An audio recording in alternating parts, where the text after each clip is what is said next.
Hi, class, and welcome to our lecture for this week. This week, we're going to be discussing the psychology behind substance misuse.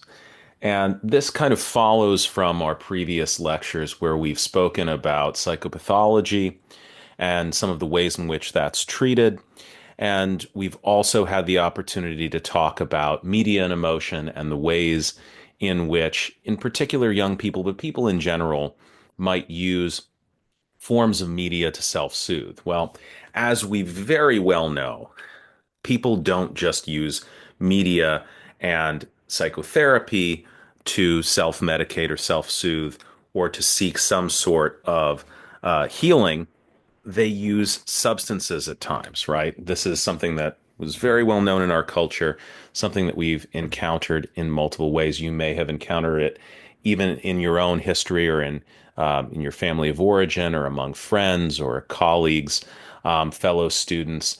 And so let's do a little bit of a dive into the etiology behind this, how the field of psychology sees substance use and the interplay between substance misuse and psychopathology. Let's get started.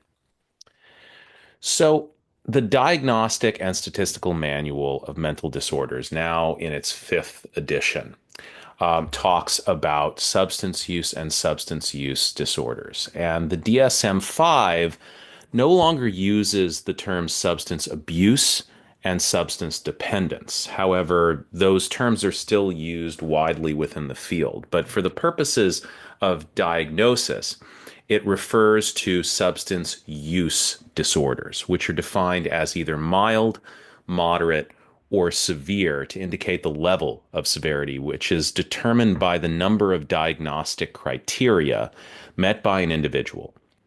Now, substance use disorders occur when the recurrent use of alcohol and or other drugs causes clinically and functionally significant impairment. Now, that one's key, such as health problems, disability, and failure to meet major responsibilities at work, school, or home. So, according to the DSM-5, a diagnosis of a substance use disorder is based on evidence of impaired control, social impairment, risky use, and pharmacological criteria, right? So, the pharmacological criteria include tolerance and withdrawal. So, what are these factors? Well, tolerance occurs when the person no longer responds to the drug in the way that the person initially responded. Stated another way, it takes a higher dose of the drug to achieve the same level of response initially achieved. For example, in the case of heroin or morphine, tolerance develops rapidly to the analgesic effects of the drug. The development of tolerance is not addiction, although many drugs that produce tolerance also have addictive potential. Tolerance to drugs can be produced by several different mechanisms, but in the case of morphine or heroin, tolerance develops at the level of the cellular targets. For example, when morphine binds to opiate receptors, it triggers the inhibition of an enzyme that orchestrates several chemicals in the cell to maintain the firing of impulses. After repeated activation of the opiate receptor by morphine, the enzyme adapts so that the morphine can no longer cause changes in the cell firing. Thus, the effect of a given dose of morphine or heroin is diminished. Now, researchers from UCSF, University of California in San Francisco, have linked reverse tolerance to alcohol, opiates, and nicotine and antidepressants to a substance of glutamate receptors in the brain known as MDMA receptors, which are linked to developing tolerance to drugs as well. Now, what is reverse tolerance? Well, reverse tolerance occurs when it takes a smaller dose of a drug to become intoxicated. Now, we see this as characteristic in cannabis and antidepressant medication, and this works in kind of the opposite direction of tolerance. But, according to at least one study, an NMDA receptor known as MK801 appears to block some of the effects of a drug, and that researchers say could open the door to treatments that may help make the drug less appealing to those who have lost control over their substance use. It may also help reduce the effects of alcohol in those who have been abstinent for some time and then return to drinking. But one of the ways, that's only one way to understand reverse tolerance. Reverse tolerance essentially occurs when the drug builds up, in some cases, in the fatty tissues of the body. And so as a result, taking the drug, the effects of the drug are mixed with the effects of the drug that still remains in one's system after previous use. So you might see this if you or others are active cannabis users, others that you've known, where those who regularly use can get the intoxicating effects of cannabis in smaller doses than others who haven't used before. And again, that's because there is this kind of mixing effect with what is still held in the body, which takes time to burn off, and that which is added to the body. But when we think about, tolerance and withdrawal symptoms in general, we can break these down into psychological and physiological withdrawal symptoms.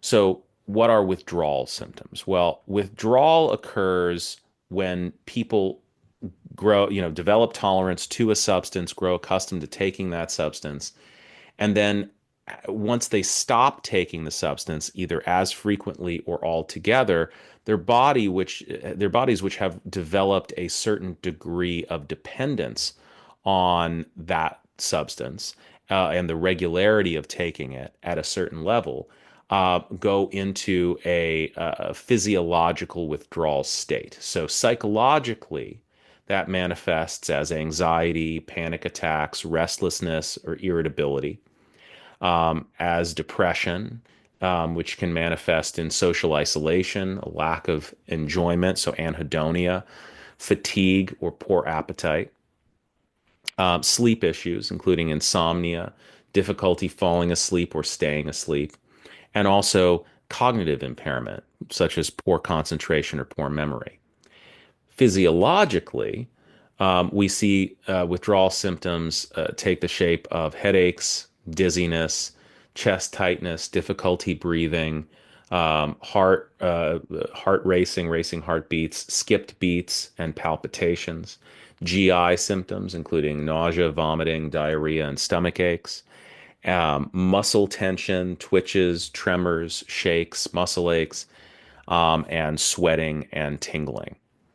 Now, withdrawal symptoms can be pretty dangerous, and they aren't always, but they certainly can be very dangerous depending on the severity of the substance that is used and the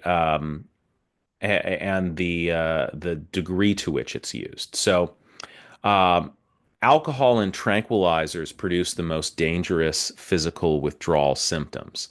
So suddenly stopping alcohol or tranquilizers can lead to seizures, strokes, or heart attacks in high-risk patients. A medically supervised detoxification can minimize one's withdrawal symptoms and reduce the risk of dangerous complications. Some of the dangerous symptoms of alcohol and tranquilizer withdrawal are grand mal seizures, heart attacks, strokes, hallucinations, delirium tremens, withdrawal from opiates and heroin and OxyContin can also take similar shapes. It can be extremely uncomfortable, but usually isn't dangerous unless they're mixed with other drugs. Heroin withdrawal on its own doesn't usually produce seizures, heart attacks, strokes, or delirium tremens. So we see a lot of risk in alcohol withdrawal. Um, there's also post-acute withdrawal, which is the first stage of withdrawal, or which is the first stage of withdrawal is the acute stage, which usually lasts for a few weeks. So, you can see that there's long-lasting impacts to withdrawal. It's not a short-term experience, and it can be both very painful, very dangerous, and very risky as well. Now, let's take a little look at, the various conceptualizations of substance use disorders. And alcohol use disorder is one category of substance use disorder. Now, according to the Centers for Disease Control and Prevention, the CDC, excessive alcohol use causes 88,000 deaths a year. And the diagnostic criteria for alcohol use disorder specifically highlights problems controlling the intake of alcohol, continued use of alcohol despite problems resulting from drinking, development of tolerance and drinking that leads to risky situations, or the development of withdrawal symptoms, and the severity of alcohol use disorder, like with all substance use disorders, can be mild, moderate, or severe, and it's based on the number of diagnostic criteria that are met. Now, data from the National Survey on Drug Use and Health, the NSDUH, in 2014, shows that in 2014, slightly more than half, 52.7% of Americans aged 12 and up, reported being current drinkers of alcohol. Now, most people, according to this survey, drink alcohol in moderation. However, of those 176.6 million alcohol users, an estimated 17 million have an alcohol use disorder. Now, wrap your heads around that. 17 million people in this country alone. Many Americans begin drinking at an early age. So in 2012, about 24% of eighth graders and 64% of 12th graders used alcohol in the past year. The definitions for the different levels of drinking include the following: moderate drinking, according to the dietary guidelines for Americans, is up to 1 drink per day for women and up to 2 drinks per day for men.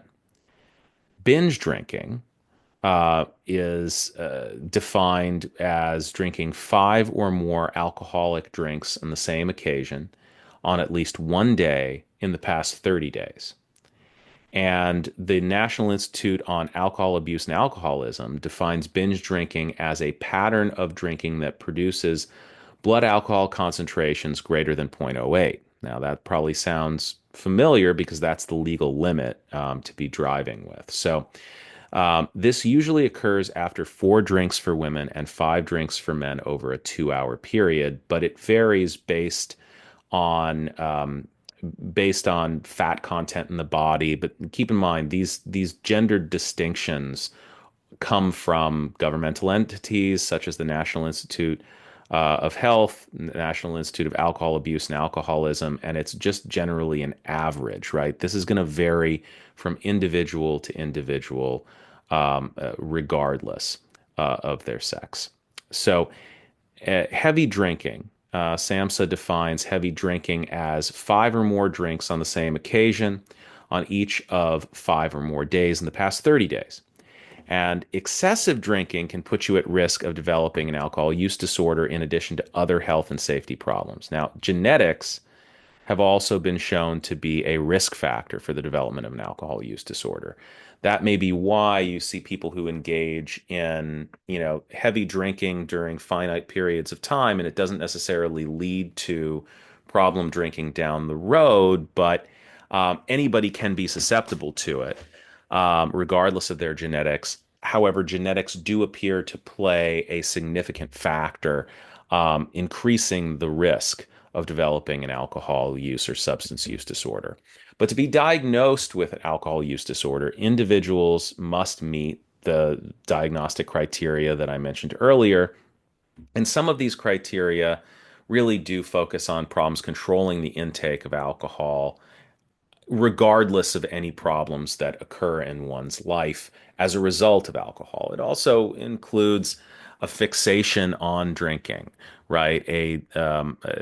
Changing different aspects of your life to accommodate drinking, and making that a focal point. You'll see this as being consistent across other substances as well. Now, There's also tobacco use disorder. Now, according to the CDC, more than 480,000 deaths each year are caused by cigarette smoking. Now, one of the things to keep in mind is that when we talk about tobacco use disorder, we are also talking about vaping, even though vaping might not necessarily use tobacco primarily as the vehicle for creating a physiological dependence or the psychological responses to engaging with the substance. Vaping, there's been a lot of discussion as to whether vaping is safer than than smoking tobacco. Both obviously, unless we're talking about uh, vapes that focus on cannabis, um, vaping, both are using nicotine, whether you're vaping or smoking tobacco. Um, the issue is nicotine, which in and of itself is carcinogenic, meaning that it has been shown again and again to cause cancer. But it also has a lot to do with the other chemicals that actually aerosolize the the nicotine in vapes.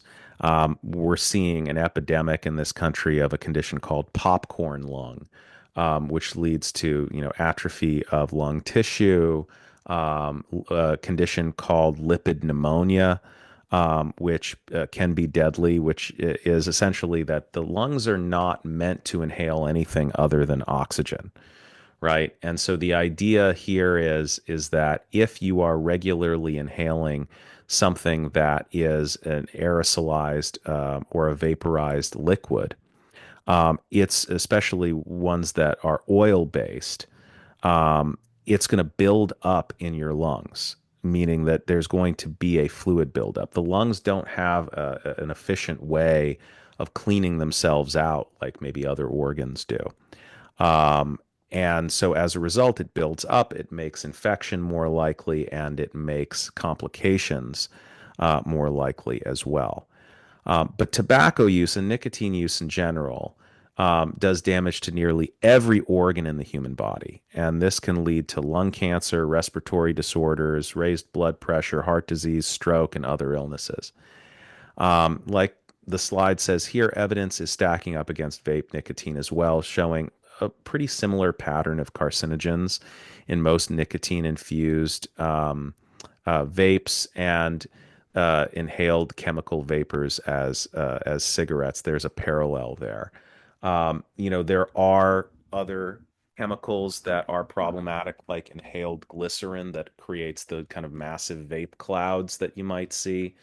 There are issues with the chemicals used to create flavors, and also the heating elements that exist in vapes that you often use out of necessity, a metal coil or metal components that, when heated, release aerosolized heavy metals into the lungs, which can be toxic as well. So, generally speaking, I hate to say it, but whether it's tobacco or vapes, you're looking at similar health consequences. Some may be better in some categories, some may be worse in others. So you're really not kind of getting away with it. But in 2014, an estimated 66.9 million Americans aged 12 or older were current users of tobacco products. So that's 25.2%. Young adults aged 18 to 25 had the highest rates of current use of tobacco products, 35%, followed by adults aged 26 or older, 25.8%, and youths aged 12 to 17, 7%. Now, there is some evidence that the rates of smoking are actually reducing. Now, one of the reasons for this is because the rates of vaping up to a certain point were increasing, and also because of the widespread legalization of cannabis. Now, you know, one thing to keep in mind for this lecture and for this course does not take the position that, drugs are all bad, they need to all be outlawed, that nobody should use them, et cetera, et cetera. But this course does take the position that the research is pretty clear and the diagnostic criteria is pretty clear that you can't use these substances without some kind of negative effects. And so, the negative effects vary based on quantity of use, or the amount that's used, the frequency of use, and what substance it is. So keep that in mind. And that all of these substances, whether they are inherently physiologically addictive or not, they can be psychologically addictive. More on that to come. Now, cannabis use disorder. Well, marijuana is the most used drug after alcohol and tobacco in the United States, and the rates of use are climbing. According to SAMHSA data, the National Institute that focuses on substance use and mental health, um, in 2014, about 22.2 million people aged 12 and up reported using marijuana during the past month. Also in 2014, there were 2.6 million people in that age range who had used marijuana for the first time within the past 12 months. People between the ages of 12 and 49 report first using the drug at an average age of 18 and a half. And in the past year, 4.2 million people aged 12 and up met the criteria for a substance use disorder based on marijuana use. Now, part of this is, with widespread legalization, there has been an increase in use overall, right? And I think one of the reasons why is legalization is conflated with safety. And there has been a fair amount of mixed results with marijuana in particular because it has so many medicinal properties. So there is a belief system, I think, that's emerged that smoking it is not harmful. Well, there have been study after study that show that smoking marijuana releases a lot of the same particulate matter that are released in smoking tobacco. So, from a long term lung health, lung damage, lung cancer perspective, the risks are probably pretty similar between the two. There are, again, medicinal properties that do exist that actually can be cancer fighting. There is no evidence that they cancel each other out. In fact, there is evidence that even regular use of edible cannabis is still carcinogenic, meaning that it still increases one's cancer risk, specifically when we talk about GI and testicular cancer. Um, so there, again, you can't use a substance heavily without risk. And from a psychological perspective, um, there are um, there are certain criteria that will mirror the diagnostic criteria of other substance use disorders because, again, while cannabis itself has not been shown to have any properties that are physiologically addictive, there are elements to which it can be psychologically addictive. Now, keep in mind, anything can be psychologically addictive. There are thousands, if not millions, of people every year who are diagnosed with sex addiction, for example. There are people who get addicted to food, to binging on food. There are people who get addicted to porn. There are people who get addicted to social media. Anything that makes you feel good can be addictive psychologically. Now, why is this? Well, there is an endogenous system, our dopamine system, our reward system within the brain that gives us a little hit of feel good dopamine every time we do something that feels good. It reinforces it. Our body is telling us, this feels good, give me more. Well, that dopamine is addictive and it comes from our own bodies. So, if we are pairing a a psychologically addictive substance with a physiological response that we are having to the good feelings of it, and if we use those substances to self-regulate, to emotionally regulate, then there is a inherent risk that we will be more likely to become addicted to those particular substances, whether they are physiologically addictive or not, because there is this physiological component to it that's from our endogenous dopamine system. Now, when we think about cannabis use disorder, a lot of the criteria remain the same as tobacco use disorder. But what are some of the risks? Well, marijuana's immediate effects include distorted perception, difficulty with thinking and problem solving, and loss of motor coordination. Now, long term use of the drug can contribute to respiratory infections if you're smoking it or vaping it, impaired memory, right, long term and short term as well, and exposure to cancer causing compounds. Heavy marijuana use in youth has also been linked to increased risk for developing mental illness and poor cognitive functioning. Now, I used to work as a substance abuse prevention specialist with a focus on harm reduction, not abstinence, at a major college in the Northeast. And one of the interesting things that I would see again and again was that, you'd have plenty of people who would come in and they would have kind of a moderate level of addiction and they'd want to change their relationship with it using a harm reduction approach to something that was more manageable.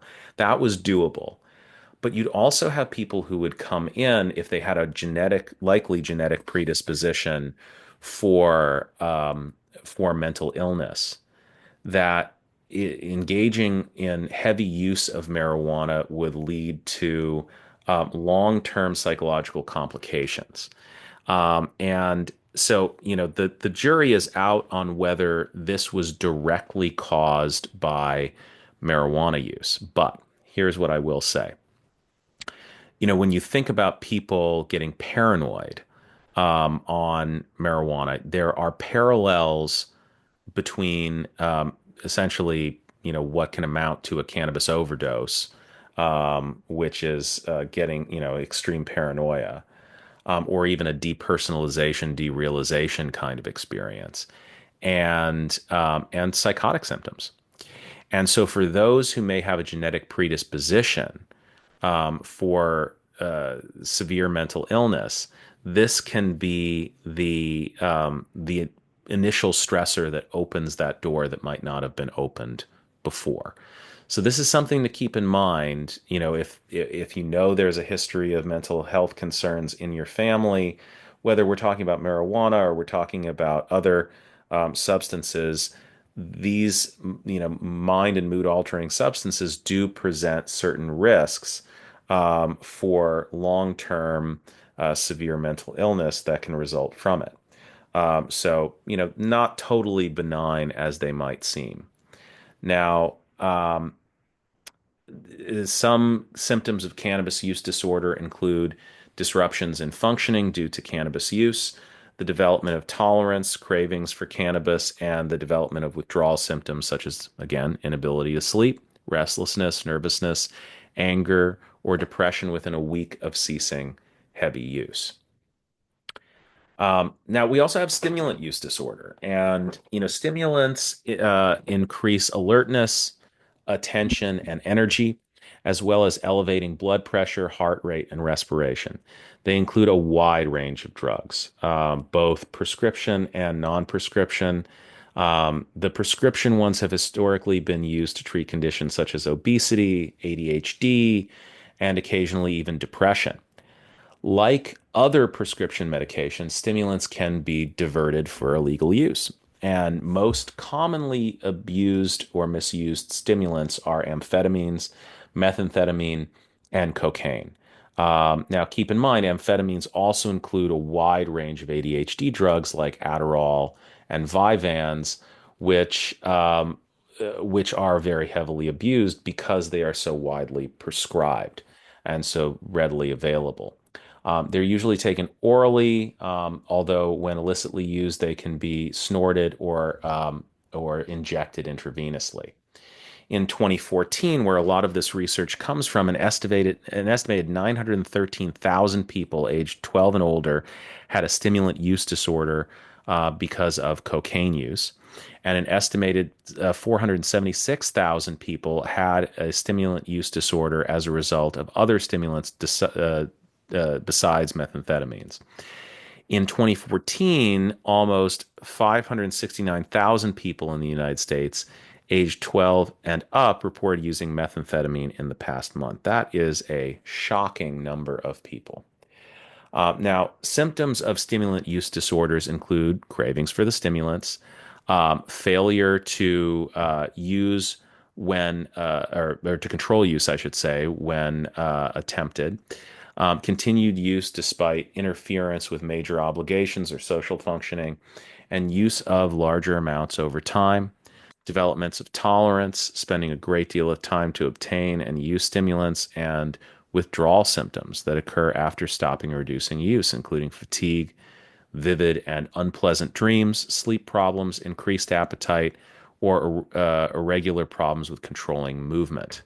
So we can see this take shape in a number of different contexts, but you can see that a lot of the symptoms of these various disorders are similar. However, there are particular hallmarks for stimulants versus cannabis versus hallucinogens versus opiates. But let's get into hallucinogen use disorder as well. Now, hallucinogens can be chemically synthesized, such as LSD, or may occur naturally, such as psilocybin and peyote, or even ayahuasca in certain contexts.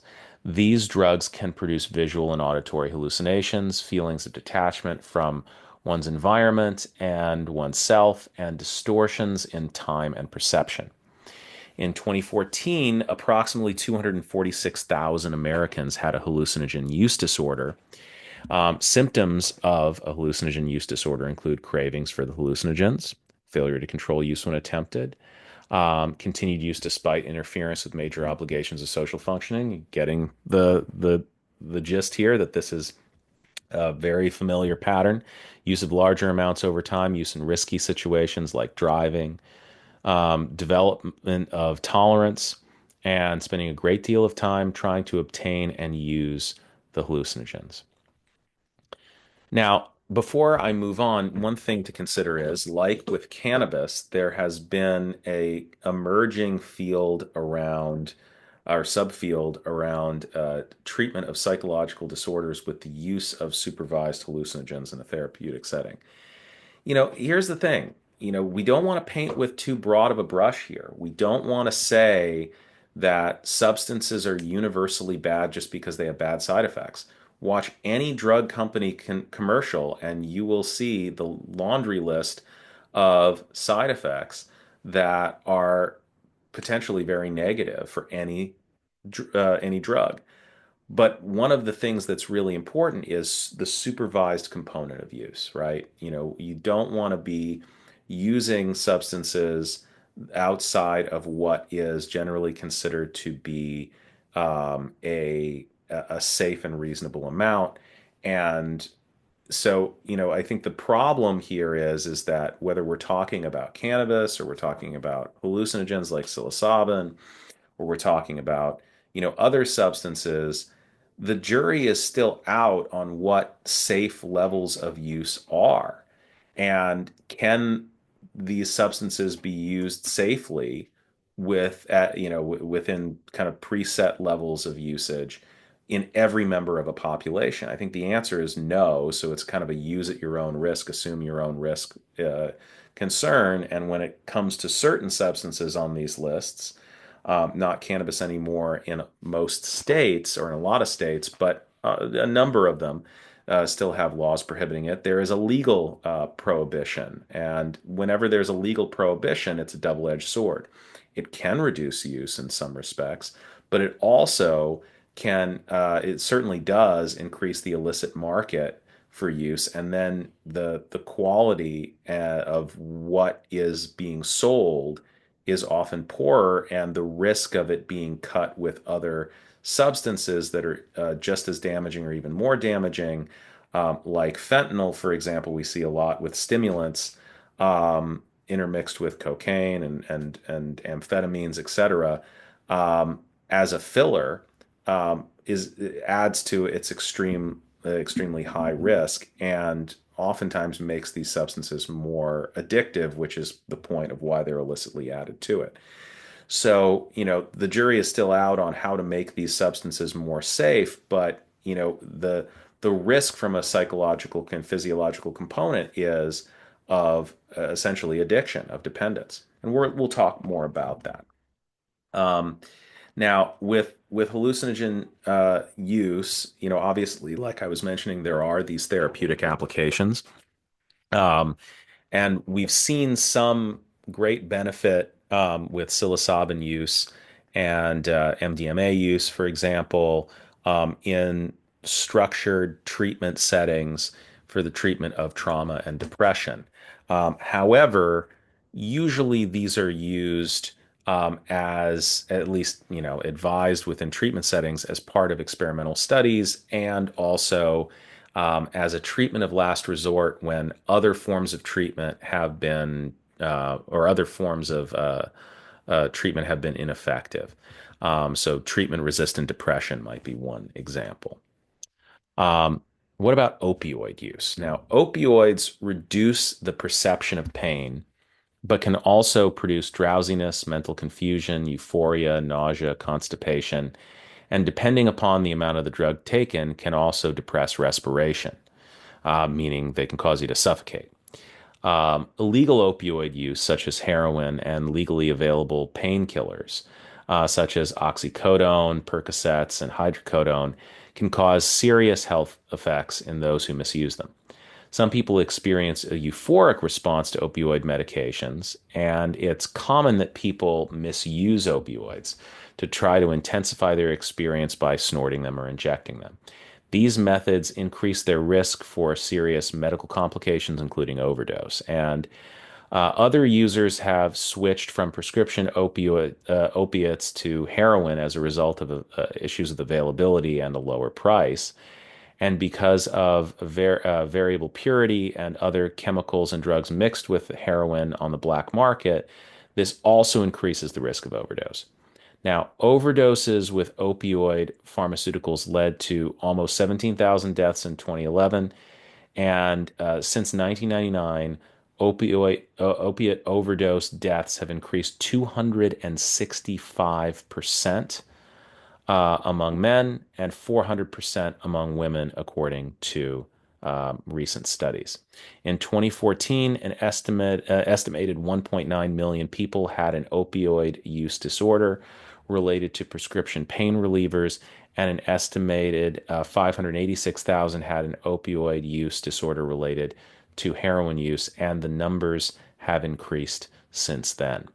Symptoms of opioid use disorders include strong desire for the opioids, inability to control or reduce use, all of the same things that were mentioned before, and also issues such as negative mood, nausea, vomiting, muscle aches, diarrhea, fever, and insomnia. So a lot of the same stuff.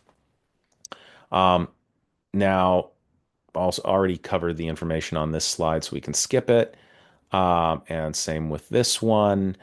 Now, one of the things to keep in mind is that we gain data on an ongoing basis using various methodologies. Now, there are research and treatment paradigms. I've been highlighting a lot of studies from 2014 because there was a massive nationwide data collection that gave us the ability to really generalize a lot of the results. But there are ongoing forms of screening for substance use disorders and substance misuse that go on in medical settings and in college populations. When I was working as a program director at that college that I mentioned earlier, one of the paradigms we used was SBIRT, which is screening, brief intervention, and referral to treatment. We successfully screened every student who had any kind of interaction with mental health services, student conduct, or who had anything other than just kind of a basic interaction with administrators to really get a sense of how people were doing that might be identified as being potentially higher risk. And, what we found were very consistent usage patterns with the ones from the 2014 study, which are that people were kind of divided into, occasional users, moderate users, heavy users, and that the heavy users were at higher risk of substance use disorders. And if you've ever been to medical healthcare clinic or healthcare center where they ask you some basic substance use screening questions, odds are you have taken an SBIRT. And so it's a one session screening assessment system where higher risk students or higher risk patients are identified through a blend of paper and pencil self-report assessments and a semi-structured interview. This allows the provider to get a risk score. And there are metrics known as a readiness ruler that assess readiness for treatment if that is deemed appropriate. Now, what were these categories of use that both I found when I was doing research in college populations to benefit the effectiveness of treatment to those who needed it and wanted it, that mirrored the general population? Well, there were categories of use among college students. The first one was the occasional user. So for this type of student might work hard to abstain from substances throughout the week, but engage in problematic binge drinking and drugging behaviors on the weekends. This is often compounded by heavy drinking encouraged, at least in the population I was working with, at corporate networking events because I worked at a business college. And this, was kind of a cultural self-selecting uh, uh, dynamic. This leads into a drinking culture that can be a gateway to more problematic substance misuse later on. Now, keep in mind, when people talk about, gateway drugs, they often talk about marijuana. There is no evidence that marijuana is a gateway drug, but there is evidence that alcohol is. Um, the next category was a regular user. Now, this type of student had integrated their substance use disorder into their daily routine. Now, for these students, they often met the foundational criteria for a substance use disorder like alcohol use disorder or cannabis use disorder. And these individuals will often experience significantly lower academic performance as a result of their substance use, but might not identify it as being directly related to their substance use. They'll engage in risky behaviors as a result of using substances, for example, on campus, coming to class under the influence, or engaging in risky interpersonal behavior as a result of use of whatever substance they are using. They're also a retention risk at whatever school they're at. There's also the crisis user. Now, these students largely abstain from substance use unless they're experiencing an interpersonal loss or a strongly impactful personal event. At this point, they'll engage in heavy use in an attempt to numb their discomfort, often leading to negative health outcomes. And then there was the high achieving user. Now, these students represented a significant trend that appeared to be present at Baruch College, the college of the City University of New York I was working at. And these students felt a significant strain as a result of the competitive nature of their academic programs. And they often used ADHD drugs like Adderall, Ritalin, Vyvanse as a study aid. This would keep them wired and cause them to stay awake, and then they'd use cannabis or alcohol as a means of inducing sleep. This leads to fatigue and memory issues the following day, which perpetuates the use of ADHD medications, and it would become a cyclical pattern that's often strengthened by irritability that ADHD medications can cause in high doses, which can then lead to more use of hallucinogens or depressants to induce relaxation and calmness. Now, the reason why I highlight this from my own research is that this was mirrored in a whole plethora of national research. It exists in college populations for sure, but it also exists in a number of other domains as well. This may be familiar to you all if you either experience this in your social circles, your personal life, your family systems, or observed it among acquaintances. These are common patterns. And, you can see that for a lot of these categories, substances are used not just recreationally to accentuate experience, but to manage difficult emotions, right? So when you think back to our music and emotion lectures, our media and emotion lectures, people do use various forms of outside stimulation as a means of regulating their mood. That inherently is not necessarily a problem. But when you start to use substances that have certain side effects and there are issues of tolerance and withdrawal, it both that can exist with psychological and physiologically dependent building substances, the risks increase. And while there may be short term benefits psychologically, oftentimes there are long term consequences that really do negate the benefits, whether they be to physical health or psychological health. Again, not trying to paint with too broad of a brush here, just saying what we're seeing in the data, what I've seen in clinical work as well. But speaking of clinical work, what about how people can change their relationship with substances if they want to? Again, we're not necessarily talking about abstinence. We may be talking about harm reduction. But for some, abstinence is the only way if they can't harm reduce their usage. Either way, there's what's referred to as the trans theoretical model, also called the stages of change model, developed by Prochaska and Di Clemente in the late 1970s. And it evolved through studies examining the experiences of smokers who quit on their own with those requiring further treatment to understand why some people were capable of quitting on their own and some people needed more assistance or weren't capable of quitting. It was determined that people quit smoking if they were ready to do so. Thus, the trans theoretical model, the TTM, focuses on the decision making of the individual as a model of intentional change. The TTM operates on the assumption that people do not change behaviors quickly and decisively. Instead, they change their behavior, especially habitual behavior, continuously through a cyclical process. So the TTM is not a theory, but a model. Different behavioral theories and constructs can be applied to various stages of the model where they may be most effective. But the TTM posits that individuals move through 6 stages of change: pre contemplation, contemplation, preparation, action, maintenance, and termination. The termination wasn't part of the original model, and it's less often used in the application of stages of change for health related behaviors. But for each stage of change, different intervention strategies are most effective at moving the person to the next stage of change and subsequently through the model to maintenance, the ideal stage of change. You're maintaining whether it's harm reduced usage or abstinence. So let me take you through what these different stages are. We have pre-contemplation. In this stage, people do not intend to take action. They in the foreseeable future, which is defined as within the next 6 months.